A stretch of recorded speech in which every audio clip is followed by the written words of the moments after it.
උසස් මන්තන්නේ ජාතියේ ඇස් අරවන්නට වමනා කරන මාතෘකාවක්.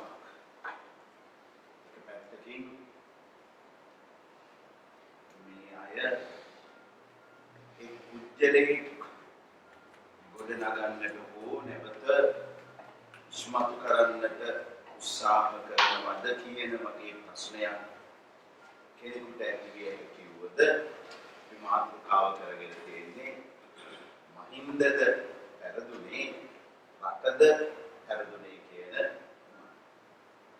ඒදි විශේෂයෙන්ම අපි රැස් වෙලා ඉන්නේ මේ රටේ විද්වත් මහා සංඝරත්නය.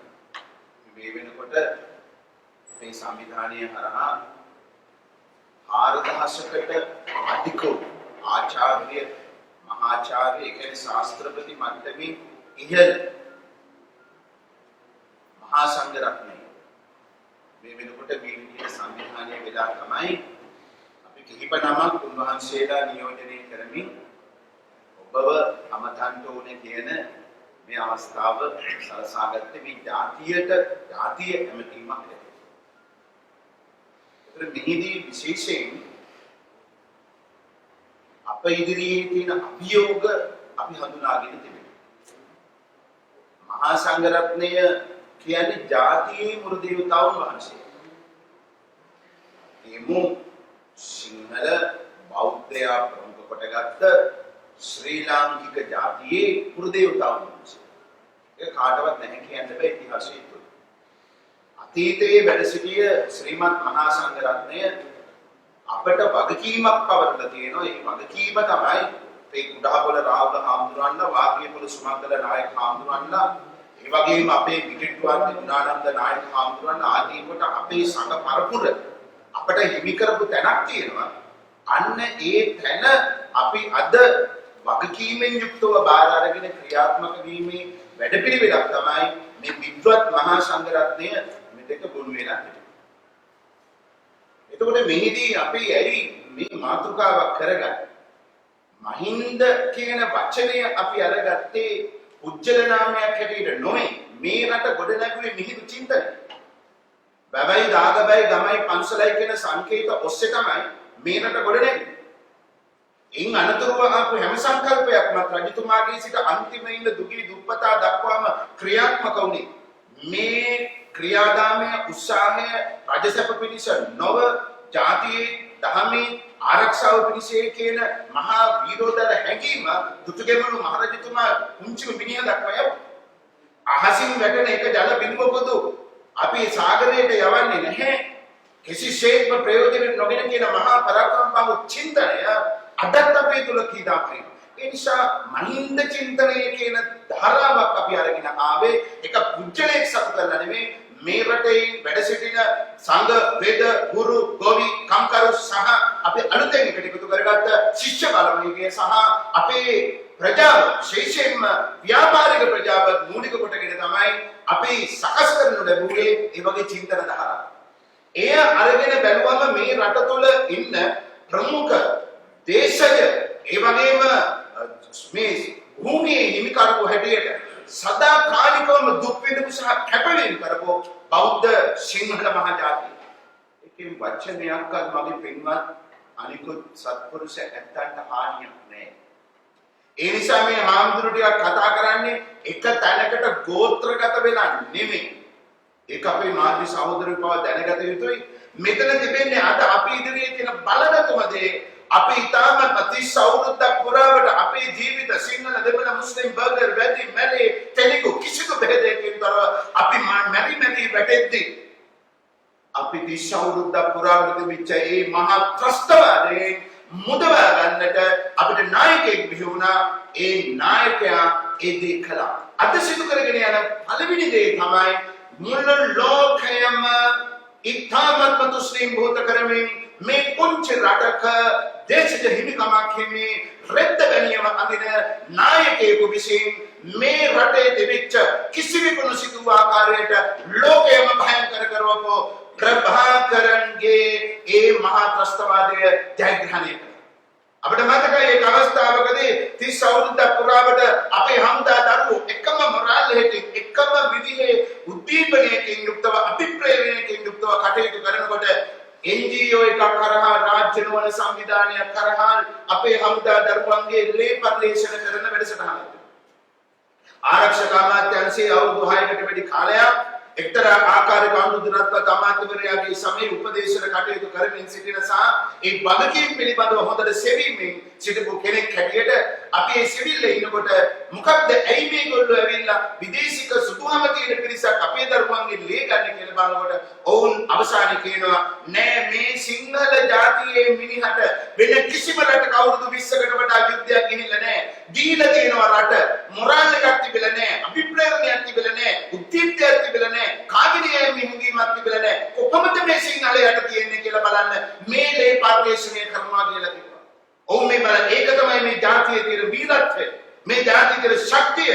ඒ නිසා අපි තරුණ ප්‍රජාවට මහසඟරුන් හැටියට අපි ආඩම්බරයෙන් කතා කරන්නේ ආයෙත් අපිට යමක් සිද්ධ වුණොත් ආයෙත් අපේ ඉදිරි පිටට එන්න අපේ මේ දුක් කඳුල එහෙම නැත්නම් හලන්ත මේ දේශය අද අපිට මහසඟරුවන හැටියට තියෙන ලොකුම වගකීම තමයි මගේ පින්වත මෛත්‍රිය බුදුහාමුදුරන්ට මේ ශාසනය ඉතුරු කරන්නට ඕනේ. කවුසඳ කෝණාගම කාශ්‍යප ගෞතම කියන බුදුහාමුදුරු හතර දෙනාගේම මහාසෑය බැඳුනේ අනුරාධපුරේ. මහාසෑය බැඳුනේ අවසානයේදී ගෞතම බුදුහාමුදුරන්ගේ 13 වහන්සේ ටික එකතු වෙලා රුවන්වැලි මහාසෑය ළඟ අවසානයේ නාගදීපයට වැඩම කරලා එතනත් මොහොතක් ධාතුට එකතු වෙලා බණ කියලායි අපේ යන්නේ කොහාටද? ජයශ්‍රී මහ බෝහාමුදුරන්ගේ පිරිනුවන් පාන්නේ මෛත්‍රිය මගේ බුදුහාමුදුරුවන්ගේ ඒ ධාතු තැන්පත් කරන මහාසෑය බඳින්නේ අනුරාධපුරේ. මේ බුද්ධ වචනය අපිට රැකීමේ වගකීම තියෙනවාද?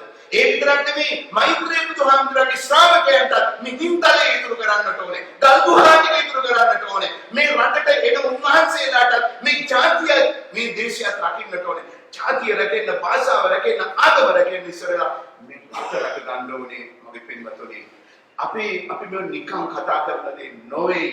දැන් මගේ පින්වත් හාමුදුරුවන්සලා අවධාරණය කළා. ජාතික ගීය අවධාරණය කළා. ඇයි මෙහෙම වෙන්නේ? මේක එන්නේ නැද්ද සංකල්පයක්? මම හිතාම මේ NGO විසින් ගහන පොත්පත් මේ මිනිසුන්ට සිංහල පරිවර්තනය කරලා ලබා දෙන පොත්පත් මේ කලක පටන් මේ අපේ ජන සමාජය තුළ මේ සංවිධානයේ තියෙන හද්ද පිටිසර අකුරස්ස පැත්තේ ගියොත් මේ සමිති පිහිටවලා මේව ප්‍රචාර කරන්න පෙන්නන්න පුළුවන්. කවදා හරි අපේ රාජ්‍ය ලාංඡනයේ සිංහය අයින් කරනවා. මෙන්න සිංහය අයින් කරපු රාජ්‍ය ලාංඡන ලකුණු. මෙන්න සිංහය අයින් කර මේ මත කුඩා දරුවන්ට යවනවා.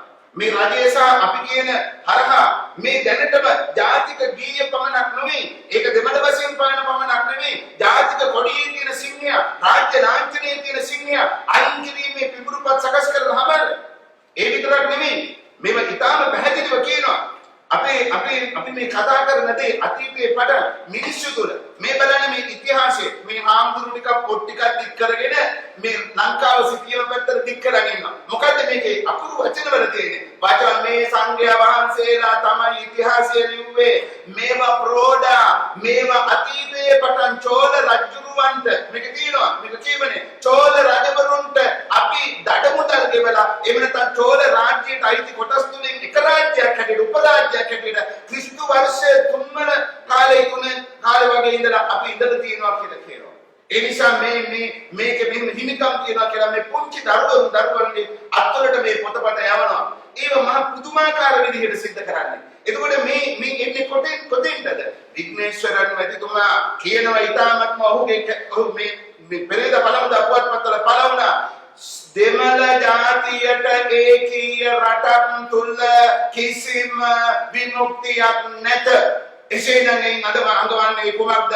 දෙමළ ජාතියට විමුක්තිය තිබෙන්නේ බෙදුණු රට කියලා. නමුත් අපි මේ දේ හදලා බින් අඟලෙන් අඟලට රුධිරය හදලා මගේ සිංහල සහ අනිකුත් සියලු ජාතිකයන් සහභාගී යුද්ධේ අපි මේ දිදාගත්ත දේශය අද මුළු ලෝකෙට කියනවා මේ අද වර්තමානයේ පවතින ප්‍රෝඩාකාරී ව්‍යවස්ථා විරෝධී මේ රජය විසින් මේ ජාතික ආණ්ඩුවක් කියලා හදාගත්ත මේ උපකල්පිතය තුලින් කියනවා යුද්ධේ මේ රටේ වෙච්ච දෙයක් නෑ යුද්ධේ කරපු දෙයක් නෑ යුද්ධේ නායකයා හොරෙක් වංචනිකයෙක් මේ මහා දූෂකයෙක්. ඒ නිසා අපි තමයි දෙමළ ප්‍රශ්නය විසඳීම සඳහා ක්‍රියාත්මක වුණේ. මෙන්න අපේ වැඩ පිළිවෙල දැන් අපි දීගෙන යනවා විසිඳු හිරිකේ ජීවිතයකින් තොරව ජීවිත පරදුවට තබල ජීවිත පරාජයට 40,000කට එහා අපේ රණවිරුව අපේ පැටව ඝාතනය වෙලා දිනාගත්ත දේශයේ බෝම්බ ටික අයින් කරාට පස්සේ බලන්නකො බෙදලා දෙන අපූර්ව.